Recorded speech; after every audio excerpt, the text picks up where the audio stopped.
দক্ষিণবঙ্গের এক বিখ্যাত লৌকিক দেবতা হলেন পঞ্চানন বা পঞ্চানন্দ।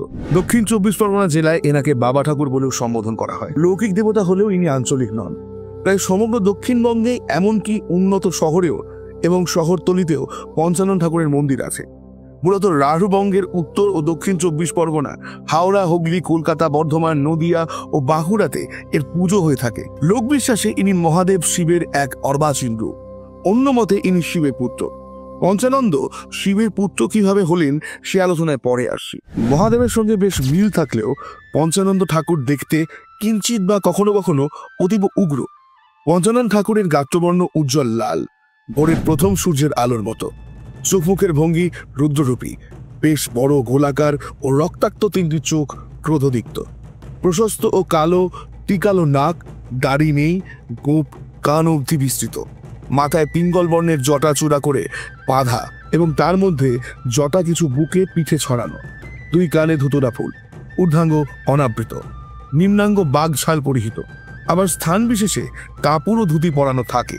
তবে গলায় ও হাতে বেশ বড় পঞ্চমুখী রুদ্রাক্ষের মালা থাকে। হাতে ত্রিশূল ও ডমরু, পায়ে খড়ম এবং মাথায় বা দেহের উপর সাপ বিদ্যমান। পাশে থাকে পঞ্চরঙের বা পাঁচমুখ গাঁজার কলকে। এই হলো মোটামুটি পঞ্চানন ঠাকুরের ধ্যান মন্ত্র অনুযায়ী প্রচলন মূর্তি। তবে এর বাইরেও অন্য রকমের মূর্তিও দেখা যায়। যেমন শোভাবাজারের বেচারাম চ্যাটার্জি লেনে এবং কুমোরটুলি স্ট্রিটে সবুজ রঙের দণ্ডায়মান পঞ্চানন মূর্তি দেখা যাচ্ছে। আবার সাউথ সিটি রোডে যে পঞ্চানন তলা আছে সেখানে সাদা বর্ণের পঞ্চমুখ বিশিষ্ট পঞ্চানন ঠাকুর দেখেছি। বহু মন্দিরে পঞ্চানন ঠাকুরের দণ্ডায়মান মূর্তি দেখা গেলেও বসা মূর্তির প্রচলন সর্বাধিক। পঞ্চানন ঠাকুরের বাহন বহুবিধ। এক এক জায়গায় এক এক রকম বাহন লক্ষ্য করা যায়। কোথাও ঘোড়া, কোথাও বা গাধা, কোথাও বা বৃষ বা ষাঁড়, বাঘ, হরিণ, এমনকি ভূত প্রেতদেরও এনার বাহন হিসেবে দেখা যায়। পঞ্চানন ঠাকুরের বিখ্যাত একটি ভূত বাহন হলো গোভূত। গ্রামাঞ্চলে বিশ্বাস করা হয় কোনো গরু গলায় ফাঁস লেগে বা অন্যান্য কোনোভাবে অপঘাতে মৃত্যু হলে সে গোভূতে পরিণত হয়। এছাড়া মামদভূত কিংবা অন্যান্য প্রেতকেও পঞ্চানন ঠাকুরের বাহন হিসেবে দেখা যায়। পঞ্চানন ঠাকুরের মূর্তি পুজোর চলই সব থেকে বেশি, যদিও অনেক মন্দিরে কেবলমাত্র ঘট বা মুন্ড মূর্তি পূজিত হয়। কোথাও বা বট এবং অশ্বত্থের গাছের তলায় কেবলমাত্র স্তূপ পুজো করা হয়। আবার অনেক মন্দিরে একখণ্ড শিলাকে পঞ্চানন ঠাকুর কল্পনা করে পুজো করা হয়। শিলার ওপর চোখ, নাক, মুখ আঁকা থাকে।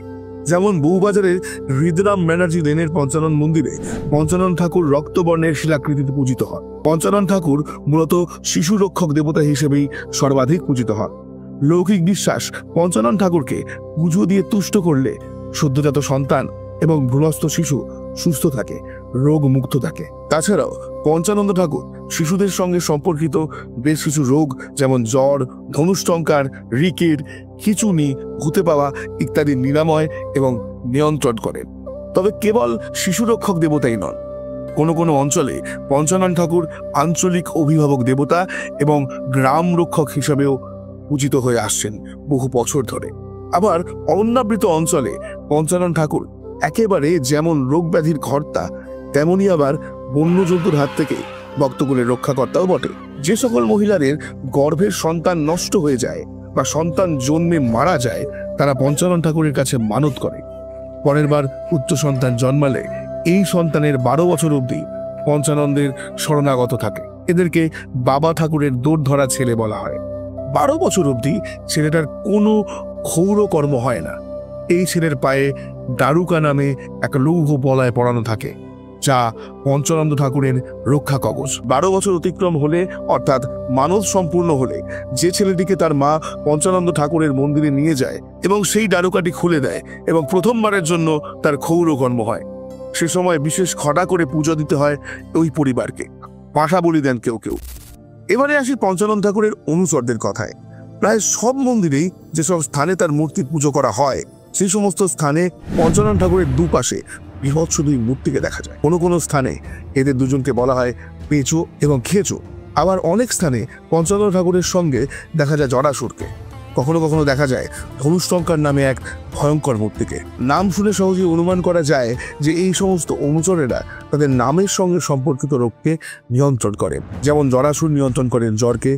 জরাসুর অতি ভয়ঙ্কর দেখতে, 3টে মাথা, 3টে পা, 6টা হাত, সাধারণত নীল বর্ণে, ঊর্ধ্বাঙ্গ অনাবৃত, কোমরে বাঘছাল জড়ানো। দেবী শীতলার সঙ্গেও দেখা যায় জরাসুরকে। ধনুষ্টঙ্কার বা টিটেনাস রোগের অধিষ্ঠাতা হিসেবে অপদেবতা হলেন পঞ্চানন্দের অনুচর ধনুষ্টঙ্কার। এর মূর্তিটিও অতি বিভৎস। পঞ্চানন্দের সঙ্গে পেঁচো নামে যে বিভৎস মূর্তি দেখা যায়, তিনি সাধারণত শিশুদের সম্পর্কিত রিকেট রোগের সঙ্গে জড়িত। এই রোগে অস্থি নরম এবং দুর্বল হয়ে যায়, হাত পা বেঁকে যায়। গ্রামাঞ্চলে রিকেট রোগকে পেঁচুয়ে পাওয়া বলা হয়। বাচ্চারা রিকেট রোগের শিকার হলে গ্রামের লোক বলে পেঁচুয়ে পেয়েছে। এই পেঁচোকে নিয়ন্ত্রণ করেন পঞ্চানন ঠাকুর। আবার মজার কথা হলো, দক্ষিণবঙ্গের সুদূর পল্লীতে অজপাড়া গায়ে পাঁচু ঠাকুর নামে আর এক দেবতার পুজো করা হয়। তাকেও দেখতে বেশ ভয়ঙ্কর, গায়ের রং কালো বা বাদামি কালো।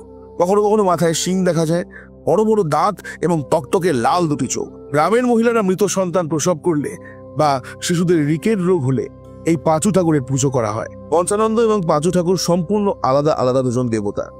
আবার এদিকে আমরা দেখেছি পঞ্চানন ঠাকুরের সহচর পেঁচো, তিনিও রিকেট রোগকে নিয়ন্ত্রণ করেন। তবে কি পঞ্চানন্দের অনুচর এই পেঁচুই পাঁচু ঠাকুরের রূপ, যা আলাদাভাবে পূজিত হয়? দুজনের নামেও অনেক মিল রয়েছে, এই কথা অবশ্য জোর দিয়ে বলা যায় না। আবার নদিয়া জেলায় পঞ্চানন্দ ঠাকুরকে স্থানীয় লোকজন বেশিরভাগ ক্ষেত্রে পাঁচু ঠাকুর বলেই সম্বোধন করে। এদের সকলের ক্রিয়াক্ষেত্র প্রায় একই রকম ভাবে মিলে যাচ্ছে, তাই না? তবে একথা অনস্বীকার্য, পঞ্চানন্দ ঠাকুর বা পাঁচু ঠাকুর দুজন আলাদা। পঞ্চানন্দ ঠাকুর একজন দেবতা, পাঁচু ঠাকুর একজন অপদেবতা। পঞ্চানন্দ ঠাকুর শিশুকে রক্ষা করেন, কিন্তু পাঁচু ঠাকুর শিশু মারক দেবতাও বটে। রুষ্ট হলে গর্ভস্থ সন্তানকে মেরেও ফেলতে পারেন। পঞ্চানন্দ ঠাকুরের সঙ্গে নানা ধরনের পশু প্রাণীও মাঝে মাঝে লক্ষ্য করা যায়। আবার কখনো কখনো তার সঙ্গে একটি শিশু, সে কখনো বা পঞ্চানন্দ ঠাকুরের কোলে বসে থাকে বা দণ্ডায়মান অবস্থায় থাকে তার হাত ধরে। এই শিশু মূর্তিটি নির্দেশ করে যে পঞ্চানন ঠাকুর শিশুর রক্ষক বা শিশু রক্ষক দেবতা। পঞ্চানন ঠাকুরকে প্রায় সকল বর্ণের হিন্দুরা সমানভাবে শ্রদ্ধা এবং ভক্তি করেন। মূলত শনি এবং মঙ্গলবার এই দেবতার পুজো করা হয়। মূলত মহিলারা তাদের গর্ভস্থ সন্তান এবং সদ্যজাত সন্তানের সুস্থতা কামনায় পঞ্চানন্দ ঠাকুরের কাছে মানত করে। মানতের সুতো বা ঢিল বাঁধার প্রথাও প্রচলিত আছে পঞ্চানন ঠাকুরের মন্দিরে। এই দেবতার সঙ্গে তার অনুচররাও পুজো পায়। আমিষ এবং নিরামিষ দু রকমের নৈবেদ্য উৎসর্গ করা হয় এই দেবতাকে। কোনো কোনো মন্দিরে পাঠাবলিরও ব্যবস্থা আছে এই ঠাকুরের বিশেষ পুজোর জন্য। পঞ্চানন ঠাকুর মূলত পূজিত হন শাস্ত্রীয় ব্রাহ্মণদের হাতেই। তবে অনুন্নত ব্রাহ্মণ এবং নাথযোগীরাও পঞ্চাননের পুজো করতে পারে। এই দেবতা শাস্ত্রীয় বিধান এবং লোকায়ত আচারে মিশ্রিত পুজো পদ্ধতিতে পূজিত হন, যেখানে শাস্ত্রের সঙ্গে লোক বিশ্বাসের কোনো বিভাগ নেই। বর্ণব্রাহ্মণরা একে শিবের পুত্র বলে প্রচার করেন। আবার অনেকে বলেন ইনি শিবেরই লোকায়ত রূপ। শিব নাকি বলি গ্রহণ করার জন্য পঞ্চানন্দের রূপ ধারণ করেছে। এবার বলি পঞ্চানন্দ ঠাকুরকে কেন শিবের পুত্র বলা হয়। পঞ্চানন্দের জন্মের একটা বৃত্তান্ত রয়েছে দক্ষিণ 24 পরগনার মনসার পালাগানে। সে কাহিনী সংক্ষেপে বর্ণনা করছি। ব্রহ্মা জগৎ সংসার মানব প্রাণীকুল সৃষ্টি করার পর সমস্ত দেবলোক ব্রহ্মাকে খুব বাহবা দিলেন। সকলেই খুব খুশি হলেন, কিন্তু দেবী পার্বতী খুশি হলেন না। মহাদেব তাকে জিজ্ঞাসা করলেন, কি ব্যাপার পার্বতী, তুমি কি ব্রহ্মার সৃষ্টিকর্মে খুশি নও? এমন মন মরা রয়েছ কেন? দেবী পার্বতী তখন বললেন যে, স্বামী, পৃথিবী তো সৃষ্টি হলো, মানুষ জন্ম নিল, কিন্তু একবার ভেবে দেখলেন না ওরা পৃথিবীতে কি খেয়ে বাঁচবে? শিব নিজেও দেখলেন কথা সত্য। পার্বতী বললেন, আপনি তো জগৎ পিতা, আপনাকেই ওদের জীবন জীবিকার ব্যবস্থা করে দিতে হবে। আপনি এক কাজ করুন, নারদকে নিয়ে পৃথিবীতে যান, পৃথিবীর মানুষের চাষবাস শেখান। শিব তাই করলেন। বিশ্বকর্মার কাছ থেকে চাষের যন্ত্রপাতি বানিয়ে নারদকে নিয়ে এলেন পৃথিবীতে। এসে পৌঁছলেন বল্লুকা নগরীতে। সেখানেই শিব চাষবাস শুরু করলেন। স্বর্গের দেবতা, তার উপর মাথায় জটা, পেটে ভুঁড়ি। মনে রাখতে হবে এখানে বাংলার বুড়ো শিবের কথা বলা হয়েছে। যেহেতু দেবতা বুড়ো এবং পেটে এক ভুঁড়ি রয়েছে, তার চাষ করতে অসুবিধার হতো বই কি। তবু পার্বতীর কথা মাথায় রেখে তিনি কষ্ট করে হলেও চাষবাস চালিয়ে গেলেন। এমন সময় এক দিঘিতে কুষ্টি সম্প্রদায়ের মেয়েরা জলখেলি করছিল। তারা শিবকে দেখে ভারী আমোদ পেল। একজন গিয়ে শিবকে তার বাড়ি আমন্ত্রণ জানিয়ে এলো। শিব তার নাম জিজ্ঞাসা করলেন। এটি বলল তার নাম রেবতী কুচনি। শিব এক কথায় রাজি। নারদ শিবকে বারংবার বারণ করা সত্ত্বেও শিব সত্যি সত্যি রেবতী কুচনির ঘরে গেলেন আর নারদকে বলে গেলেন পার্বতীর কানে যেন কিছু না যায়। নারদ ভয়ে মরে। শিব পাছে এই নিচু জাতির মেয়েগুলোকে সঙ্গে নিয়ে কোনো কাণ্ড না বাঁধিয়ে বসে। শেষমেশ নারদের আশঙ্কাই সত্যি হলো। শিব আর রেবতীর মিলনে রেবতীর কোল আলো করে জন্ম নিল নীল বর্ণের পঞ্চানন্দ। অবহিত সন্তান তাও আবার দেবতা এবং মানুষের মিলনে, একে গ্রামে কেউ মেনে নেবে না।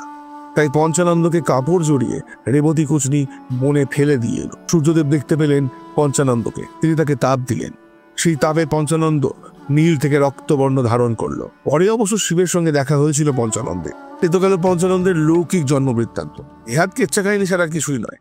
তবে বেশ কয়েকটি তন্ত্র গ্রন্থ এবং অর্বাচীন শাস্ত্রে পঞ্চানন্দ ঠাকুরের উল্লেখ রয়েছে। এর সংস্কৃত ধ্যান মন্ত্র এবং পূজা পদ্ধতি দেখলে কিছুটা আন্দাজ করা যায়। কেউ একে বলেন শিবের পুত্র, কেউ বলেন লোকায়ত শিব, আবার অনেকে মনে করেন ইনি নাকি বটুক ভৈরব। আবার অনেকে মনে করেন পঞ্চানন্দ ঠাকুর কোনো এক অসুর বা দৈত্যকুলের বরপ্রাপ্ত উপদেবতা। শাস্ত্রে উল্লেখ থাকা সত্ত্বেও পঞ্চানন্দ ঠাকুর কারো গৃহের দেবতা হয়ে উঠতে পারেননি। এখনো বলি সহকারে তার পুজো হয়।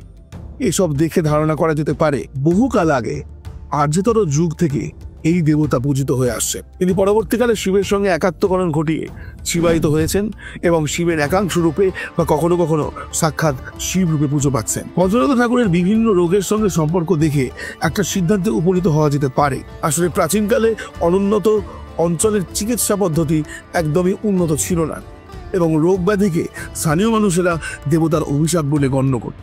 তাই প্রতিটি রোগের জন্য এক একটি করে দেবদেবীর উদ্ভব হয়। মানুষ মনে করত একটি নির্দিষ্ট রোগের অধিষ্ঠাত্রী দেবতাকে পুজো দিয়ে সন্তুষ্ট করলে সেই রোগ সেরে যাবে। এভাবেই বসন্ত রোগের জন্য শীতলা বা বসন্ত রায়, জ্বরের জন্য জরাসুর, কলেরার জন্য ওলাইচণ্ডী, বিষ নিবারণের জন্য মনসা প্রভৃতি দেবদেবীদের পুজোর ব্যাপক প্রচলন হয়। তেমনি গর্ভস্থ শিশুর নষ্ট হয়ে যাওয়া বা সদ্যজাত সন্তানের বিভিন্ন রোগ ব্যাধির নিরামক এবং নিয়ন্ত্রক দেবতা হিসেবে পূজিত হতে থাকেন বাবা পঞ্চানন। পরবর্তীকালে চিকিৎসা শাস্ত্র উন্নত হলেও এইসব লৌকিক বিশ্বাসের মূল দৃঢ়ভাবে প্রথিত হয়ে যায় মানুষের ভক্তিতে, বিশ্বাসে। তাই এই লৌকিক দেবতাদের মধ্যে কেউ কেউ নিজেদের স্থান পাকাপাকিভাবে দৃঢ় করেছেন। তাই শাস্ত্রে উল্লিখিত হয়েছে এদের নাম, পূজা পদ্ধতি লৌকিক বিশ্বাসের সঙ্গে মিলিয়ে গিয়েছে শাস্ত্র। পঞ্চানন ঠাকুরও তার ব্যতিক্রম নন। প্রত্যেক মৌলিক দেবতার ন্যায় পঞ্চানন ঠাকুরেরও মাহাত্ম্য গান রচনার জন্য মধ্যযুগে মঙ্গল কাব্য রচিত হয়েছিল। দ্বিজ দুর্গানাম দাস রচিত পঞ্চানন্দ মঙ্গল সর্বাপেক্ষা প্রসিদ্ধ। এখানে পঞ্চানন্দ ঠাকুরের আরেক জন্ম বৃত্তান্ত পাওয়া যায় এবং অবশ্যই শিবের পুত্ররূপে। বলা হয়েছে কার্তিকের হাতে তারকাসুর যখন প্রহারিত হয়েছেন তখন তার উদ্ধার বা মুক্তি কামনার হেতু দেবগণ মহাদেবের কাছে এসে পঞ্চমুখে গান ধরতে বলে। তখন মহাদেবের নিঃশ্বাস থেকে জন্ম হয় পঞ্চাননের। তখন মহর্ষি ব্রহ্মা মহাদেবকে পরামর্শ দেন এই কুমারকে জাগতিক রোগ ব্যাধির হরণের দায়িত্ব দেওয়া হোক। শুনছিলেন পঞ্চানন ঠাকুরের কাহিনী। আশা করবো আপনাদের এপিসোডটি ভালো লেগেছে। ভালো লাগলে অবশ্যই চ্যানেলটি সাবস্ক্রাইব করে রাখবেন এবং বেল আইকন প্রেস করবেন। প্রচুর মানুষের কাছে শেয়ার করবেন এই চ্যানেলটা, যাতে এই পরিবার খুব তাড়াতাড়ি অনেক বড় সদস্যের পরিবার হতে পারে।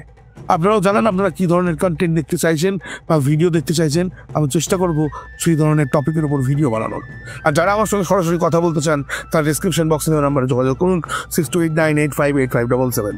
তাহলে আজকের মতো আসি। ততক্ষণ পর্যন্ত ভালো থাকবেন, সকলকে ভালো রাখবেন আর মনে রাখবেন বিশ্বাসে মিলায় বস্তু তর্কে বহুদূর।